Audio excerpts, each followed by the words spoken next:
National Weather Service in Sterling, Virginia has issued a severe thunderstorm warning for southern Frederick County in north-central Maryland, northwestern Loudoun County in northern Virginia, southeastern Jefferson County in the panhandle of West Virginia until 10:45 p.m.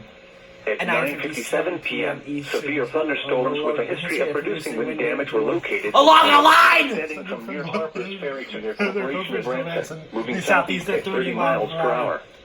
60 to 70 miles per hour wind gusts and quarter-sized hail. Jesus. Source: radar indicated.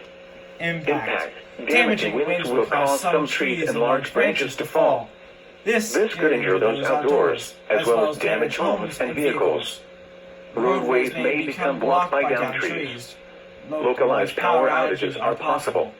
Unsecured light objects may become projectiles. How that happens, I'm unsure. Locations impacted include Charlestown, Purcellville, Brunswick, Ranson, Round Hill, Harper's Ferry, Point of Rocks, Corporation of Branson, Bluemont, Lovettsville, Bolivar, Hamilton, Rosemont, Hillsborough, Waterford, Portersville, Philemon, Millville, Lincoln, and Ripon. For your protection, move to an interior room on the lowest floor of a building.